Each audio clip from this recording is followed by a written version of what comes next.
Hi friends, ಎಲ್ರಿಗೂ ನಮಸ್ಕಾರ. ನೋಡ್ತಾ ಇದ್ದಂಗೆ ಆಶ್ಚರ್ಯ ಆಗ್ತಾ ಇದೆಯಾ? ಕಲ್ಲಂಗಡಿ ಹಣ್ಣನ್ನು ರಾಗಿ ರೊಟ್ಟಿ ಜೊತೆ ತೊಗೊಂಡು ಬಂದಿದ್ದಾರೆ ಅಂತೇಳಿ. ಇದೇ ಒಂದು ಸೀಕ್ರೆಟ್ ರೆಸಿಪಿ. ಇವತ್ತು ತುಂಬ ಚೆನ್ನಾಗಿದೆ. ಡಯಾಬಿಟಿಸ್ನವ್ರಿಗೊಂದು ತುಂಬಾ ಒಳ್ಳೆಯದು. ಎಲ್ಲರೂ ಇಷ್ಟಪಟ್ಟು ತಿನ್ನಬಹುದು. ತರಕಾರಿ ಇಲ್ಲ ಅಂದಾಗ ತರಕಾರಿ ತರೋಂಗೆ ಇಲ್ಲ. ಈಗ ಲಾಕ್ಡೌನ್ ಇರೋದ್ರಿಂದ ಇದನ್ನೇ ತರಕಾರಿ ರೀತಿಯಲ್ಲಿ ಹಣ್ಣೆಲ್ಲ ತಿಂದ ಮೇಲೆ ಸಿಪ್ಪೆ ಬಿಸಾಕೋದಕ್ಕಿಂತ ಮುಂಚೆ ತರಕಾರಿ ರೀತಿ ಬಳಸ್ಕೊಂಡು ಉಪಯೋಗಿಸ್ಕೊಳ್ಬಹುದು. ನಾನಿಲ್ಲಿ ಕೆನೆ ಮೊಸರು ತೊಗೊಂಡಿದ್ದೀನಿ. ಅಂದರೆ ಬೆಣ್ಣೆ ಮಾಡೋದಕ್ಕೆ ಕೆನೆ ತೆಗೆದಿರ್ತೀವಲ್ಲ, ಆ ಮೊಸರು ತೊಗೊಂಡಿದ್ದೀನಿ. ನೀವು ಬೇಕಾದರೆ ಮೊಸರು ಕೂಡ ಉಪಯೋಗಿಸ್ಕೊಳ್ಬೋದು. ಮೊದಲಿಗೆ ಕಲ್ಲಂಗಡಿ ಹಣ್ಣೆಲ್ಲ ತಿಂದ ಮೇಲೆ ಆ ಸಿಪ್ಪೆಗೆ ಏನಿರುತ್ತೆ, ಆ ಸಿಪ್ಪೆನಲ್ಲಿ ಬಿಳಿ ಭಾಗ ಇದೆಯಲ್ಲ, ಅದನ್ನು ಉಪಯೋಗಿಸ್ಕೋಬೇಕಾಗುತ್ತೆ. ಮೇಲಿರೋ ಹಸಿರು ಕಲ್ಲರು ಭಾಗನೆಲ್ಲನೂ ತೆಗೆದುಬಿಟ್ಟು ಈ ರೀತಿ ಸಣ್ಣದಾಗಿ ಕೊಬ್ಬರಿ ತುರಿತೀವಲ್ಲ, ಅದ್ರಲ್ಲಿ ತುರ್ಕೊಳ್ಬೋದು. ಅಕಸ್ಮಾತ್ ತುರಿಯೋದಕ್ಕಾಗಲ್ಲ ನಿಮಗೆ ಅಂದರೆ ಮಿಕ್ಸಿಗೆ ಹಾಕೊಂಡು ಜಸ್ಟ್ ಒಂದು 3-4 ಸೆಕೆಂಡಷ್ಟು ಗ್ರೈಂಡ್ ಮಾಡಿದ್ರೆ ಸಾಕು, ಪೇಸ್ಟ್ ಆಗುತ್ತೆ. ಅಥವಾ ಸಿಪ್ಪೆ ತೆಗೆಯೋದಕ್ಕಾಗಲ್ಲ ಅಂದರೆ ಸಿಪ್ಪೆ ಹಾಗೆ ಇಲ್ಲಿ ತಿರುಳು ಮಾತ್ರ ತುರ್ಕೊಂಡು ಒಂದು ಕಡೆ ತೆಗೆದಿಟ್ಕೊಳ್ಳಿ. ಕಲ್ಲಂಗಡಿ ಹಣ್ಣಲ್ಲಿ ಕೆಂಪು ಭಾಗ ಮಿಶ್ರಣ ಆದ್ರೂ ಪರವಾಗಿಲ್ಲ, ಏನೂ ಆಗೋದಿಲ್ಲ, ಚೆನ್ನಾಗಿರುತ್ತೆ. ಈ ರೀತಿ ಎಲ್ಲನೂ ಸಣ್ಣದಾಗಿ ತುರಿದಿಟ್ಕೋಬೇಕಾಗುತ್ತೆ. ತುಂಬ ಚೆನ್ನಾಗಿರುತ್ತೆ. ಯಾವುದೇ ರೀತಿ ಟೇಸ್ಟ್ ಇರೋದಿಲ್ಲ, ಸಾಫ್ಟಾಗಿರುತ್ತೆ ರೊಟ್ಟಿ ತಿನ್ನೋದಕ್ಕೆ. ಇದರಲ್ಲಿ ಗ್ರೇವಿ ಎಲ್ಲ ಮಾಡ್ಬೋದು, ದೋಸೆ ಮಾಡ್ಬೋದು, ತುಂಬಾ ಚೆನ್ನಾಗಿರುತ್ತೆ. ನೋಡಿ, ಈ ರೀತಿ ಸಣ್ಣದಾಗಿ ತುರಿ ಬರುತ್ತೆ. ಹಾಗೆ ಅದ್ರ ನೀರು ಕೂಡ ಉಪಯೋಗಿಸ್ಕೋಬೇಕಾಗುತ್ತೆ. ನಾನು ಒಂದು ಅರ್ಧ ವಾಟರ್ ಮಿಲನ್ ಸಿಪ್ಪೆದು ತಿರುಳನ್ನು ತೊಗೊಂಡಿದ್ದೀನಿ. ಅದರಲ್ಲಿ ಎಲ್ಲನೂ ನೀರಿನ ಸಮೇತನೇ ತುರ್ಕೊಂಡು ಹಾಕ್ಕೊಳ್ತಾ ಇದ್ದೀನಿ. ಇದನ್ನೇನು ಮೆಜರ್ಮೆಂಟ್ ಮಾಡಬೇಕಂತಿಲ್ಲ, ನಿಮ್ಗೆ ಎಷ್ಟು ಇರುತ್ತೆ ಅದನ್ನು ಬಳಸ್ಕೊಳ್ಳಿ. ನಾನಿಲ್ಲಿ ಹಿಟ್ಟು ಕಲಸೋದಕ್ಕೆ ನೀರು ಹಾಕ್ಕೊಳ್ತಿಲ್ಲ, ಅಷ್ಟನ್ನು ನಾನಿಲ್ಲಿ ಬಳಸ್ಕೊಳ್ತಿದ್ದೀನಿ. ಈಗ ಅದ್ರ ಜೊತೆಗೇ ಕರ್ಬೇವಿನ ಸೊಪ್ಪು ಒಂದು 3-4 ಕಡ್ಡಿಯಷ್ಟು, ಶುಂಠಿ ತುರಿ ಅರ್ಧ ಇಂಚಷ್ಟು ತೊಗೊಂಡಿದ್ದೀನಿ. ಇದು ಜೀರಿಗೆ ಪುಡಿ. ಹಾಗೆ ಇದು ಒಣಮೆಣಸಿನ್ಕಾಯಿ ಪೌಡರು, ಒಣಗಿಸಿ ಪುಡಿ ಮಾಡಿರೋಂಥದ್ದು. ಹಾಗೆ ಒಂದು ಮೀಡಿಯಮ್ ಸೈಜ್ ಈರುಳ್ಳಿನ ಸಣ್ಣದಾಗಿ ಕಟ್ ಮಾಡಿ ಇಟ್ಕೊಂಡಿದ್ದೀನಿ. ಈರುಳ್ಳಿ ಬೇಕಾದರೆ ಹಾಕ್ಕೊಳ್ಬೋದು, ಕಂಪಲ್ಸರಿ ಇಲ್ಲ. ಇದರಲ್ಲಿ ನೀವು 2 ಥರ ಮಾಡ್ಬೋದು. ನಾನು ತಟ್ಟೋ ರೊಟ್ಟಿ ತೋರಿಸ್ಕೊಡ್ತಾ ಇದ್ದೀನಿ, ತಟ್ಟಿ ಕೂಡ ಮಾಡ್ಕೊಳ್ಬೋದು. ತಟ್ಟೋದಕ್ಕೆ ಬರಲ್ಲ ಅನ್ನೋರು ನೀವು ಅದನ್ನು ಸ್ವಲ್ಪ ಗಟ್ಟಿಯಾಗಿ ಕಲಿಸ್ಕೊಂಡು ಚಪಾತಿ ರೀತಿ ಕೂಡ ಲಟ್ಟಿಸ್ಕೊಳ್ಬೋದು. ಈಗ ರುಚಿಗೆ ತಕ್ಕಷ್ಟು ಉಪ್ಪು ಹಾಕ್ಕೊಳ್ತಿದ್ದೀನಿ. ನಾನು ಆವಾಗಲೇ ಹೇಳ್ದಂಗೆ ನಾನು ಇಲ್ಲಿ ನೀರು ಬಳಸ್ತಾ ಇಲ್ಲ. ಉಪ್ಪು ಹಾಕ್ಬಿಟ್ಟು ಚೆನ್ನಾಗಿ ಇದನ್ನು ಮಿಕ್ಸ್ ಮಾಡಿ 1 ನಿಮಿಷದಷ್ಟು ಕೈನಲ್ಲಿ ಮಿಕ್ಸ್ ಮಾಡಿ 1-2 ನಿಮಿಷದಷ್ಟು ನೆನೆಯೋದಕ್ಕೆ ಬಿಟ್ಟರೆ ಸಾಕು. ಈರುಳ್ಳಿ ಮತ್ತು ಕಲ್ಲಂಗಡಿ ಕಾಯಿ ಪೀಸ್ ಇದೆಯಲ್ಲ, ಅದೆಲ್ಲ ಸ್ವಲ್ಪ ನೀರು ಬಿಟ್ಕೊಳ್ಳುತ್ತೆ, ಸಾಫ್ಟ್ ಆಗುತ್ತೆ. ನಾನಿಲ್ಲಿ ಅಕ್ಕಿ ಹಿಟ್ಟು ತೊಗೊಂಡಿದ್ದೀನಿ, ಒಂದು 3-4 ಸ್ಪೂನಷ್ಟು. ಅಕ್ಕಿ ಹಿಟ್ಟು ಕಂಪಲ್ಸರಿ ಇಲ್ಲ, ಬೇಕಾದರೆ ತೊಗೊಳ್ಳಿ, ಅಥವಾ ಗೋಧಿ ಹಿಟ್ಟು ಕೂಡ ಹಾಕ್ಕೊಳ್ಬಹುದು ನೀವು. ನಾನಿಲ್ಲಿ ಮೇನ್ ಇಂಗ್ರೀಡಿಯೆಂಟ್ಸ್ ಆಗಿ ರಾಗಿ ಹಿಟ್ಟು ತೊಗೊಂಡಿದ್ದೀನಿ. ರಾಗಿ ಹಿಟ್ಟನ್ನು 1-2-2.5 ಕಪ್ಪಷ್ಟು, ಸಣ್ಣ ಕಪ್ನಲ್ಲಿ ನಿಮ್ಮ ಮನೆಗೆ ಎಷ್ಟು ಬೇಕಾಗುತ್ತೆ, ಅಥವಾ ನೀವು ತುರ್ಕೊಂಡಿರೋಂಥ ಕಲ್ಲಂಗಡಿ ಕಾಯಿ ಎಷ್ಟು ಹಿಟ್ಟು ಇಡಿಸುತ್ತೆ ಅಷ್ಟನ್ನು ಹಾಕ್ಕೊಂಡ್ರೆ ಸಾಕಾಗುತ್ತೆ.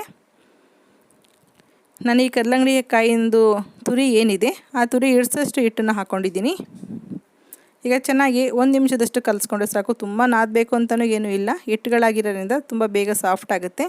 ಈಗ ನಾನಿಲ್ಲಿ ಫ್ರೆಶ್ ಮೊಸರು ತೊಗೋತೀನಿ, 1-2 ಸ್ಪೂನಷ್ಟು. ಹುಳಿ ಮೊಸರು ಇದ್ದರೆ 1 ಸ್ಪೂನಷ್ಟು ಹಾಕ್ಕೊಳ್ಳಿ. ಮೊಸರು ಹಾಕಿದ್ರೂ ಅಷ್ಟೇ ತುಂಬ ಚೆನ್ನಾಗಿರುತ್ತೆ. ಹುಳಿ, ಉಪ್ಪು, ಖಾರ ಎಲ್ಲ ಬೀಳುತ್ತಲ್ಲ, ರೊಟ್ಟಿ ತುಂಬ ಚೆನ್ನಾಗಿರುತ್ತೆ. ಯಾವುದೇ ರೀತಿ ಮಸಾಲಾನ ಮಿಕ್ಸ್ ಮಾಡ್ತಲ್ಲ. ನಾನು ಆವಾಗಲೇ ಹೇಳ್ದಂಗೆ ಜೀರಿಗೆ ಇದ್ದರೆ ಹಾಕ್ಕೊಳ್ಳಿ, ತುಂಬ ಚೆನ್ನಾಗಿರುತ್ತೆ. ಜೀರಿಗೆ ಖಾಲಿಯಾಗಿದೆ, ಹಾಗಾಗಿ ಜೀರಿಗೆ ಪುಡಿ ಹಾಕ್ಕೊಂಡಿದ್ದೀನಿ ನಾನು. ಇದನ್ನು ಕಲಸಿ ಒಂದು 5 ನಿಮಿಷ ಸೈಡಿಗೆ ಇಡೋಣ. ಒಂದು 5 ನಿಮಿಷ ಆಗಿದೆ ನೋಡಿ. ಇವಾಗ ಹಿಟ್ಟು ಎಷ್ಟು ಚೆನ್ನಾಗಿ ಸಾಫ್ಟಾಗಿ ಬಂದಿದೆ. ನೀವು ಇಲ್ಲಿ ನೋಡ್ತಾ ಇರ್ಬೋದು ವಿಡಿಯೋದಲ್ಲಿ, ಒಂದು ಸ್ವಲ್ಪ ಕೂಡ ಕೈಗೆ ಅಂಟ್ಕೊಳ್ತಿಲ್ಲ ಹಿಟ್ಟು. ಇದು ಪರ್ಫೆಕ್ಟಾಗಿರುತ್ತೆ ಅದು ತಟ್ಟೋದಕ್ಕೆ, ಕೈನಲ್ಲಿ ತಟ್ಟೋದಕ್ಕೆ. ನಿಮಗೇನಾದರೂ ತುಂಬ ಗಟ್ಟಿ ಅನಿಸಿದ್ರೆ ಸ್ವಲ್ಪ ಗಟ್ಟಿ, ತುಂಬ ಗಟ್ಟಿಯಾಗಿ ಕಲಿಸ್ಬಿಟ್ಟಿದ್ದೀವಿ ಗೊತ್ತಾಗಲ್ಲ ಅನ್ನೋದಾದರೆ ನೀವು ಅದನ್ನು ಚಪಾತಿ ರೀತಿ ಲಟ್ಟಿಸ್ಕೊಳ್ಳಿ. ಅಥವಾ ತುಂಬ ತೆಳ್ಳಗಿದ್ರೆ ಈ ರೀತಿ ಮಾಡೋದಕ್ಕಾಗಲ್ಲ. ನೀವು ರೊಟ್ಟಿ ತಟ್ಟೋದಕ್ಕೆ ಯಾವ ರೀತಿ ಬೇಕು ಹದದಲ್ಲಿ ಹಿಟ್ಟು ರೆಡಿಯಾಗಿದೆ.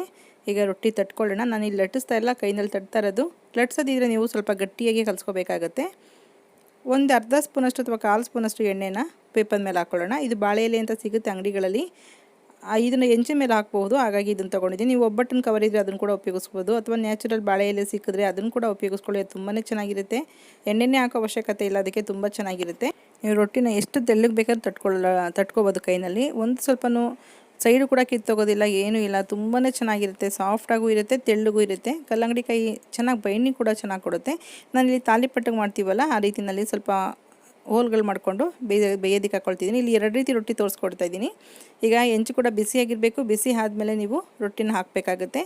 ಮೀಡಿಯಮ್ ಫ್ಲೇಮ್ನಲ್ಲೇ ಬೇಯಿಸ್ಕೊಳ್ಳಿ, ತುಂಬ ಲೋ ಫ್ಲೇಮ್ ಏನು ಮಾಡೋದು ಬೇಡ.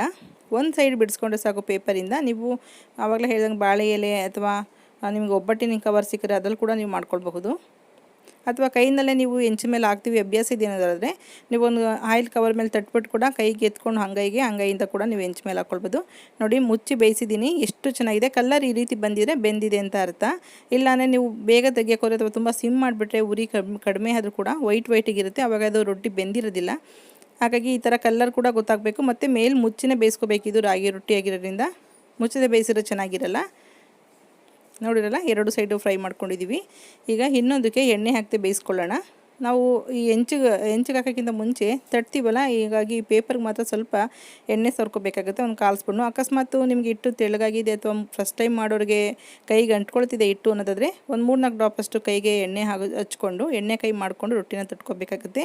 ಇಲ್ಲಿ ನೀರನ್ನೆಲ್ಲ ಬಳಸ್ಕೊಳ್ಳೋ ಅವಶ್ಯಕತೆ ಇರೋದಿಲ್ಲ. ತಟ್ಟುವಾಗ ತುಂಬ ನೀರು ಉಪಯೋಗಿಸ್ಕೊಬಿಟ್ರೆ ತೆಳ್ಳಗಾಗುತ್ತೆ, ತಟ್ಟೋದಕ್ಕಾಗಲ್ಲ. ಹಾಗಾಗಿ ಸ್ವಲ್ಪ ಎಣ್ಣೆ ಕೈ ಮಾಡ್ಕೊಂಡು ಈ ರೀತಿ ನಿಮ್ಗೆ ಎಷ್ಟು ತೆಳ್ಳಗೆ ಬೇಕೋ ಆ ರೀತಿ ತಟ್ಕೊಳ್ಬೋದು. ಇಲ್ಲೆಲ್ಲೂ ಇದಕ್ಕೆ ಹೋಲ್ ಮಾಡ್ತಾಯಿಲ್ಲ, ಜಸ್ಟ್ ಹೀಗೆ ಹಾಕ್ಕೊಳ್ತಿದ್ದೀನಿ. ಇದಕ್ಕೂ ಕೂಡ ಹೆಂಚು ಹಾಗೆ ಬಿಸಿಯಾಗಿರಬೇಕು. ಕೆಲವರು ಹೆಂಚಿನ ಮೇಲೆ ಹಾಗೆ ಎಣ್ಣೆ ಸವರಿ ತಟ್ಬಿಟ್ಟು ಆಮೇಲೆ ಸ್ಟವ್ ಮೇಲೆ ಇಡ್ತಾರೆ, ಆ ಥರ ಕೂಡ ಮಾಡಬಹುದು. ಇದು ಹೆಂಚು ಬಿಸಿಯಾಗಿರೋದ್ರ ಮೇಲೆ ಹಾಕೊಳ್ಳೋಂಥದ್ದು. ಇದನ್ನು ಜಸ್ಟ್ ಎಣ್ಣೆಯನ್ನು ಹಾಕೋದು ಬೇಡ, ಜಸ್ಟ್ ಅದನ್ನು ಹಾಗೇ ಫ್ರೈ ಮಾಡೋದಕ್ಕೆ ಮುಚ್ಚಿಟ್ಬೇಡ. ಮುಚ್ಚಿಟ್ಬಿಟ್ಟು 2 ಸೈಡು ಇದನ್ನು ಕೂಡ ಫ್ರೈ ಮಾಡ್ಕೋಬೇಕು. ನೋಡಿ, ಇದಕ್ಕೆ ಎಣ್ಣೆ ಹಾಕಿಲ್ಲ, ಆದರೂ ಕಲರ್ ತುಂಬಾ ಚೆನ್ನಾಗಿದೆ, ನೀಟಾಗಿದೆ. 2 ಸೈಡು ಚೆನ್ನಾಗಿ ಬೇಯಿಸ್ಕೊಳ್ಳಿ. ಸಾಫ್ಟಾಗಿರುತ್ತೆ. ಇದು ತುಂಬ ತೆಳ್ಳು ಕೂಡ ಮಾಡ್ಕೊಂಡಿದ್ದೀನಿ ನಾನು. ನೀವು ಇದನ್ನೇ ನಾನು ಆವಾಗಲೇ ಹೇಳ್ದಂಗೆ ಲಟ್ಟಿಸ್ಕೊಂಡು ಕೂಡ ಮಾಡ್ಕೊಳ್ಬೋದು, ಬರಲ್ಲ ಅನ್ನೋರು, ಅಥವಾ ಇನ್ನೂ ಬರೋದಿಲ್ಲ ಲಟ್ಸೋಕ್ಕೂ ಕಷ್ಟ ಆಗುತ್ತೆ ಅನ್ನೋರು ಸ್ವಲ್ಪ ದೋಸೆ ಥರ ಕೂಡ ಮಾಡ್ಕೊಂಡು ದೋಸೆ ಹಾಕ್ಕೊಳ್ಬೋದು. ಕಲ್ಲಂಗಡಿ ಹಣ್ಣೆಲ್ಲ ತಿಂದ ಮೇಲೆ ತಿರಳು ಏನು ಮಿಗುತ್ತೆ ಅದರಲ್ಲಿ ಈ ಥರ ರೊಟ್ಟಿ ಮಾಡ್ಕೊಳ್ಳಿ, ತುಂಬಾ ಚೆನ್ನಾಗಿರುತ್ತೆ. ಟೇಸ್ಟ್ ಕೂಡ ಏನು ಡಿಫ್ರೆಂಟ್ ಆಗಿರಲ್ಲ, ಗೊತ್ತಾಗೋದಿಲ್ಲ ನಿಮಗೆ. ಅದೇ ಆರೋಗ್ಯಕ್ಕೆ ತುಂಬಾ ಒಳ್ಳೆಯದು. ಮೊಸರು ತೊಗೊಳ್ಬೋದು ಇದು ಕಾಂಬಿನೇಷನ್ ಆಗಿ. ನಾನಿಲ್ಲಿ ಮೊಸರು ಬೆಣ್ಣೆ ತೆಗೆಯೋದಕ್ಕೆ ಅಂತೇಳಿ ಕೆನೆ ಎತ್ತಿಟ್ಕೊಳ್ತೀನಲ್ಲ, ಆ ಕೆನೆ ಹಾಕ್ಕೊಳ್ತಿದ್ದೀನಿ. ಸ್ವಲ್ಪ ಹುಳಿ ಇರೋದ್ರಿಂದ ಕೆನೆ ಚೆನ್ನಾಗಿರುತ್ತೆ ಇದಕ್ಕೆ ಕಾಂಬಿನೇಷನ್ ಆಗಿ. ಅಥವಾ ಬೆಣ್ಣೆ, ತುಪ್ಪ, ಚಟ್ನಿ ಪುಡಿ, ಉಪ್ಪಿನಕಾಯಿ ಏನರಲ್ಲಿ ಬೇಕಾದ್ರೂ ತಿನ್ನಬಹುದು, ಅಥವಾ ಹಾಗೆ ಕೂಡ ತಿನ್ಬೋದು. ಇದ್ರ ಮೇಲೆ ಸ್ವಲ್ಪ ತುಪ್ಪ ಹಾಕಿ ರೋಲ್ ಮಾಡಿಕೊಟ್ರೆ ಚೆನ್ನಾಗಿರುತ್ತೆ. ಖಾರ ಎಲ್ಲ, ಹುಳಿ, ಉಪ್ಪು ಎಲ್ಲ ಮಿಕ್ಸ್ ಆಗಿರೋದ್ರಿಂದ ತುಂಬ ರುಚಿಯಾಗಿರುತ್ತೆ. ಓಕೆ ಫ್ರೆಂಡ್ಸ್, ನೀವು ಕೂಡ ಇದನ್ನು ಒಂದ್ಸಲ ಟ್ರೈ ಮಾಡಿ. ನಿಮಗೂ ಈ ವಿಡಿಯೋ ಇಷ್ಟ ಆಗುತ್ತೆ, ಹಾಗೆ ಉಪಯೋಗಕ್ಕೆ ಬರುತ್ತೆ ಅಂತ ಅಂದ್ಕೊಳ್ತೀನಿ. ಇಷ್ಟ ಆದರೆ ಲೈಕ್ ಮಾಡಿ, ಶೇರ್ ಮಾಡಿ, ಸಬ್ಸ್ಕ್ರೈಬ್ ಮಾಡಿ. ಹಾಗೆ ನಿಮ್ಮ ಅಭಿಪ್ರಾಯ ಅನಿಸಿಕೆಗಳೇನಾದರೂ ಕಾಮೆಂಟ್ ಬಾಕ್ಸಲ್ಲಿ ಹಾಕಿ. Okay, bye, thank you.